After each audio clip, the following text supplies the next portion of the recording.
This is Marty Wilkinson with Peacegiver Project. You can find me at peacegiverproject.com. This is my guest, Katie Hansen. She will be asking questions from the standpoint of a domestic abuse survivor and me from a reformed abuser. So we'll go ahead and get started. Katie's got her list of questions that have actually been submitted by a viewer this time that wanted some answers to some questions. So let's answer those. So here we go. Questions. These are specifically for you. So, are you ready? Yes. Okay. So, she would like to know, how long have you been sober? 2 years. I've been sober 2 years. That was in June. Yeah, strangely, I just had a hair follicle test done. I have no hair on my arms. Usually I do, but today I don't because they couldn't pull it from my noggin because I buzz it right to my head. So yes, I've been sober for 2 years. Congratulations. Thank you. That's amazing. Okay. Question number 2. Did you only abuse when you were drinking? Yes. Yep. I was only abusive when I was drinking. Why is that, do you think? Because the thoughts took place when sober. I put a lot of thought into this. Sober, I have enough common sense, even though I've had the thoughts, and they're bad thoughts. So if you want to say that the yuck was already there, but alcohol released the inhibitions that, if you want to get scientific, and anyone is welcome to look this up. When you take in your body alcohol, it kicks over to what's termed as the reptilian brain. Mm-hmm. So basically, you're reduced to fight or flight mode, almost a constant state of fight or flight mode, mm-hmm. And it removes those. A lot of times, it removes those pattern interrupts that would say, "Hey, Marty, this is a bad idea. Hey, Marty, this is wrong. Hey, Marty, this is bad." It's just, all those thoughts that you were thinking that were really ugly. Now's the time to act on them. So you're saying just physically abusive when you were drinking? Were you true manipulative and controlling and all of that still when you weren't drinking? Yes, good point. Good point. So obviously there are many forms of domestic abuse.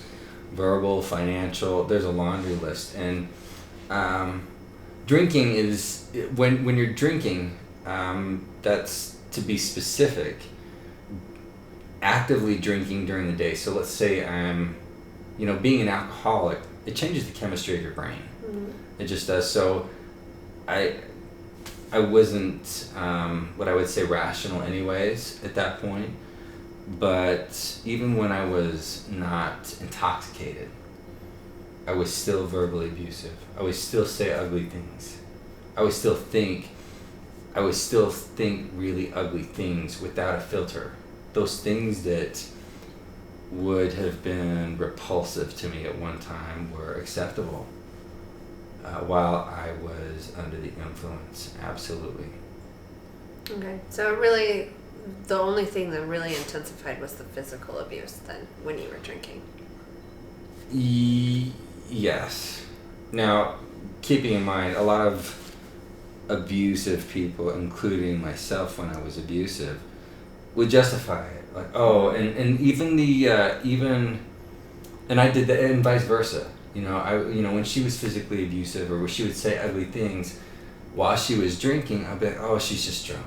Mm-hmm. This is the alcohol talking. Mm-hmm. Well, when I broke her hip and struck her, nobody cared whether there was alcohol present or not. All she knew that I was hurting her. That's it. Mm-hmm. And the court certainly didn't care if I drank that day or not. All they knew is this guy hurt this gal and he's got to go to jail. Mm-hmm. So it's, but I knew that the sad part is I knew going in that when I took that first drink, it was a possibility that things would get violent, and they did. Question number 3. You prepared? Yes. Have you ever hit your kids, or Never. did they see you hit their mom? No. No, I've never abused my children. I don't use corporal punishment on my kids. I haven't in over. It's been gotta be close to 15 years since I've struck any of my children. It wasn't effective with me. I was whipped with a belt as a kid, and it didn't work for me. It didn't change my behavior whatsoever. So. But now, again, I want to clarify. This question is basically based around the physical abuse of it. Mm-hmm. And like I stated earlier, with me, there was still the mental abuse, and the financial affected me and my children. Right. So for you, were there any other types of abuse that now, looking back on it, that you could say, yeah, I probably did that, or not?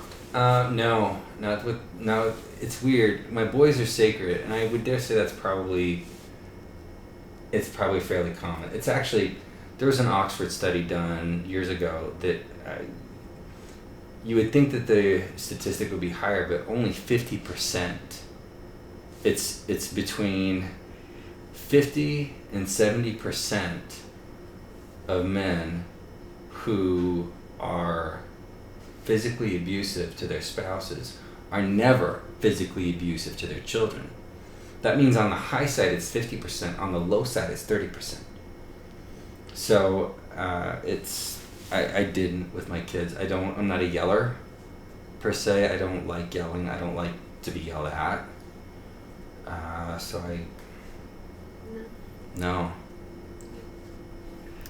Those are her questions, so now I have one for you. Okay. Were you ever... Did you ever threaten her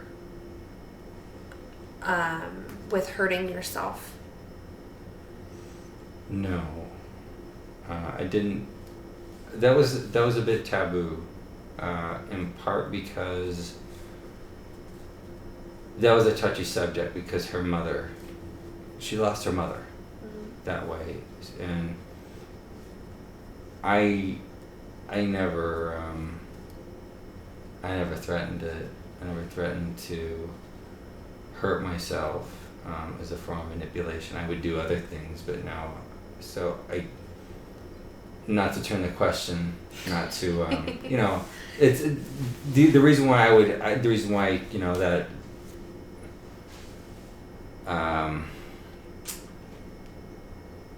spurns me to ask you is obviously it's loaded. Mm-hmm. So it sounds like that may have happened to you, correct? Mm-hmm. So why I asked the question, basically. Right. I'll give a little background. So it didn't... I mean, you've said a lot of the actions, right? So it was, I did that because of you. That's what he would say to me. Oh, right. Right. So I did that because of you. So that was the manipulation part. And the threatening to hurt himself really didn't happen until after I had kicked him out. And it was, like I said earlier, he would send me pictures of guns, or he would send me pictures telling me he was going to kill himself. And then he would say, well, you pull the trigger. And I mean, there was even a night where he was outside my window throwing pennies at my window, telling me that he was going to kill himself. And for a really long time, it was that defense where I was like, no, you can't do that. I still love you. What are you doing? And then it was, well, you made me do this. This is your fault. You've led me to this because you don't love me anymore, or you don't want to be with me. So even though I have ended it and I have removed myself from the situation, or him from the situation, there was still that control by telling me that if he harmed himself, it was my fault. So it was terrifying because I was afraid well, what's going to happen? Is he going to leave a note? Like, what is, it's going to be all my fault. I have to carry that on my conscience forever, thinking I've done something wrong. When in reality, it was just his way to manipulate me, to keep me close to him. Nobody's going to love you like I do. And if you leave me, then I'm going to kill myself and it's going to be your fault. Was there any evidence that would make you believe that he was actually serious? Looking back, no. Okay. I mean, like I said, I received pictures of guns and things, but everybody has guns. I've heard a lot of stories, after having been down this road for a while. What was your take on why he was doing it? What was the motivation? So, it's an attention. For me now, looking back on it, as I've kind of wrapped my head around the whole situation, and I can look back on it openly, right? Like, not having it affect me the same way, is it was a form of attention. It's a form of, hey, look at me, I'm still over here. So I have now become stronger because I have asked you to leave my home. So now you're viewing me that I'm beginning to find my voice and I'm beginning to find myself. Right. So the next best thing that I can do, because I know you love me, because you've put up with all this shit for so long, I know you still love me. So I'm going to go the lowest I can, and I'm going to say, if you don't stay here with me, I'm just going to kill myself. And and he would tell me, it's going to be on your conscience. That's you. You're going to carry that. Yeah. I got that. That I got too. It wasn't the gun. I'm going to drink myself to death. Mm-hmm. And it was, abuse is always, in my experience, it's always about control. Mm-hmm. And when, and they would say things, I'll leave a note and tell people, or I'll put this post on, of whatever on Facebook, and and I've seen a lot of quotes since then about narcissists and people who are abusive, and I'm not claiming to be an expert on narcissism. I'm not a therapist, but I do believe from what I've seen is true. When someone realizes they can't control you anymore, they'll start trying to control the way people see you. Mm-hmm.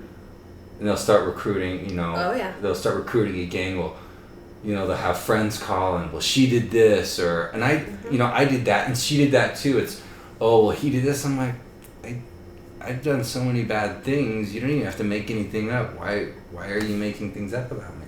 Mm-hmm. Oh yeah, I was attacked the same way. We shared a Facebook, and this was when it was like super brand new, and we shared because he didn't trust me, so I wasn't able to have one. And somehow I don't really remember the situation other than I was able to get in, and he had made all these posts about me and said all these horrible, nasty things, and how awful I am and how I'm keeping his children, and literally, like you said, recruiting his friends. So then all of his friends are underneath there commenting, saying, oh, she's such a bitch, and how dare her, and you deserve so much better. Yeah.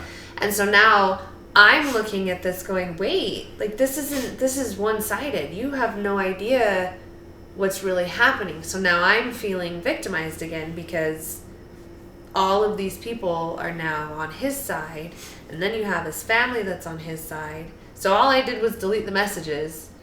Then he gets back in and says, haha, she tried to delete them, and like makes it this big whole scene again, when all I'm trying to do is keep it private and keep it that it's mine. And for me, I never told my parents. They still they didn't know for a very long time that I was abused. They had no idea. I mean, let's be real. They knew, but I never said anything to them. So I never recruited my family. I never said anything bad. It's interesting. I'm going through that. I'm actually going through that right now. Mm-hmm. My ex is taking lots of liberties. And I guess what bothers me about it, the reason why I don't is not because I've got feelings for her. It's because I love my little boy. Mm-hmm. And anything that harms my little boy is unacceptable. She'll say things like, when I got my second DUI after my husband did XXX, I'm like, it's of the people that I've seen in recovery, whether it's abuse or addiction, if they're really owning their stuff, they don't justify by explaining what someone else did to cause them to do X, whatever that poor decision was. I've had 2 DUIs. Why did I get those 2 DUIs? I drank and I drove. Simple. I did that. That's me. Nobody forced me. Did, somebody say something that may have hurt my feelings? Maybe. Did I choose to drink over it? Yep. And that's where I have to own it. But it's interesting how especially people who are abusive, when they're recruiting people, and the facade is seen. So, in this case, like with my little boy, it's been, when it's sold that Katie's this horrible person and she's done all these bad things, and then people are like, wait a second, I know Katie. Like, I've known her for a long time. Basically, everything you said is incongruent. And in this case, in court, everything came to light. And my whole reason for not bad-mouthing, I don't bad-mouth, and I don't let my family bad-mouth. And I was very clear on that, because at the end of it, it's not out of respect for the mom. It's not. And to some degree it is, but it's more out of respect for my children. My job is to protect those boys. That's it. And if something is going to hurt them emotionally, physically, or otherwise, part of my job is to keep them as safe as possible. I can't keep them in a cocoon, but I'm certainly not going to be part of the problem. And if anybody's a fan of second chances, it's me, because there was a time when I thought that nothing was redeemable. I didn't think that life would ever be good again. I didn't think that I was worthy of love. I didn't think that I was worthy of anything. And I think a lot of people who are abusive and survivors, both, and I don't say that in order of importance. I'm very painfully aware of how abuse affects survivors and affects the self-worth and how they feel about themselves, and the kind of work that it takes to get past it, if ever. And I don't know that I haven't gotten past it completely. I don't know that it still hurts. Being hurt still hurts. That I hurt other people still hurts, not just physically, but emotionally. Even more recently, being dishonest and hurting people's feelings, that leaves a mark, and for other people to deal with. And that stuff, it just hurts. And it's interesting, at that point, I've got 2 different options. I've got, either get better or keep hurting people and become a bad person. At any rate, fortunately, there's lots of pattern interrupts for me. There's a lot of pattern interrupts for me out there. And today, everybody's got tells, like a poker term, tells. And I'm very open about my tells. I am. When I am. When I start thinking addictive or abusive thoughts, I have tells. I respond to things in a certain way, and I use different words. And instead of hiding them like I used to, I'm very open with people. My boys, my friends, I'm like, okay, if you hear me swearing a lot, like every other word, when you're dealing with livestock, I was always told that you get mulligans. You get a pass if you're dealing with livestock. But I don't work in livestock. I haven't for a very long time. But that's one of my tells.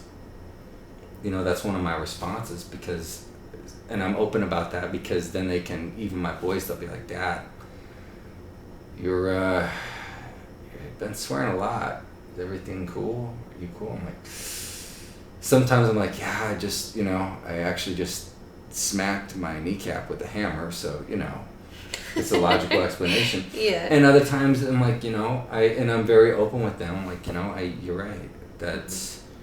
Dad's got some more work that he needs to do, and, I may meditate, and that's something that I do daily. But, that's one of my cues, and I keep the people around me very informed. And I suspect, I think it's worth, exploring. It's worth exploring what survivor tells are. I haven't really thought about that until just now. What their tells are for covering up. Most survivors I know have some level of codependence. In my case with my ex, we were both heavily codependent with each other. We would protect each other in very unhealthy ways. Mm-hmm. When my family would say bad things about her, just like you said, I would say, oh, well, that's not that bad. Mm-hmm. Well, she doesn't really do it that often. And she would do the same thing with her friends to protect me. Mm-hmm. So unhealthy. And, just that awareness, you've got to go through a lot of work, I would guess, to do that. That's more of on the other side, for those of you who are away from your, that toxic relationship. I would probably encourage you to do that to people that you really trust and aren't going to weaponize it. Because, some people do. Someone that loves you enough that you can trust to never weaponize something like that. I would encourage anybody to disclose their tells. And if you spend a minute of introspection, you probably know what they are. Do you have tells? For what side of it? As a victim, explain to me what you think a tell would be from a victim. For codependence? Mm-hmm. Typical, because, again, I've become quite a student of this. It's an addiction. It's an addiction, and there's a dopamine hit. With people who have codependent tendencies, they get a dopamine hit, mm-hmm. which is the same hit that a heroin addict, an alcoholic, or a meth addict gets. That first hit. It's dopamine. And the codependent gets that dopamine hit. And from what I've seen with, substance abuse, there's tells. Mm-hmm. Everybody has them. With codependence, for me, mine would be, addicts are liars. Yeah. And when I found that when codependents lie, even tiny ones, even the tiny white lies to cover up poor behavior, are it. So lying, some people are much better liars than others, and I'm not going to get into the science of yeah, let's not do that. of lying.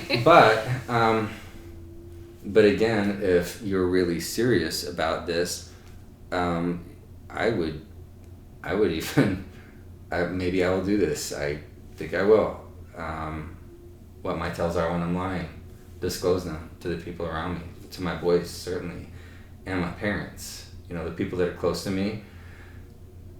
I would dare say that's probably the most obvious. I couldn't tell you. Honestly, I have never thought about it. So I don't know that I can give you an answer. Maybe a conversation for another day. My gut tells me you said you were really close with your sister. Mm-hmm. I am now. You are now. Wasn't. Right. Mm-hmm. Because, right. Mm-hmm. I would bet, we'll save this for another episode. I would bet that she knows what your tells are. Mm-hmm. If you asked her, I'll bet she could tell you. We actually had that conversation the other day. Is that right? Yeah, so I just helped her move, right? I was in Colorado with my sister, and she actually, for the first time, sat me down and told me how proud she was of me. Right. And we had that conversation. Yeah. Cool. Yeah. Mm-hmm. So she told me what she saw and how she knew, and that she really wanted to say something, but she knew she couldn't because it would affect me in the long run. So that's really crazy. Yeah. Yeah. That's cool. It's nice. It's nice when you feel different. Oh, it's 100%. I couldn't explain to you the way that I feel now versus how I felt. It's also nice when other people see the change in your countenance. It's just... Yeah. Like, man, I've been working so damn hard to For change. a long time. I'm really glad that other people notice too. I mean, I notice and I don't get, my value from that, but from the people that I love, it feels damn good. Mm-hmm. That's cool. Yeah, it's amazing. It really is really neat. Because, like you said, I've worked really hard to get where I'm at. Really hard. And I've been through a lot. It's not easy. It's the hardest thing in the world to get from feeling like absolutely nothing because of somebody else to feeling like I'm on top of the world. I'm unstoppable. And I know I'm unstoppable. And it's the greatest feeling ever. And being able to help, whoever I can have the same feeling that I do, that's what this is about. Katie and I, we were having a conversation prior to that, it's hard to have, it's interesting to looking back when you're in a crappy environment, not just energetically, but in terms of the people around you, but when you're destitute and you're down, and when you look at the difference between where you are mentally and where you are in different parts of your life and where you were back then, I really didn't believe that it could be good again. No. Ever. I wanted to, but I didn't. You don't. You can't. Your mind is trained not to. But it does. And again, it starts with speaking up, and in our cases, and probably most every other case, leaving at a minimum for a time. But I have never seen a single case where space wasn't required. Anyway, thank you for spending time with us tonight. I hope you're having a fantastic day. You can always look us up on peacegiverproject.com or Instagram, and always Facebook. Have a great day.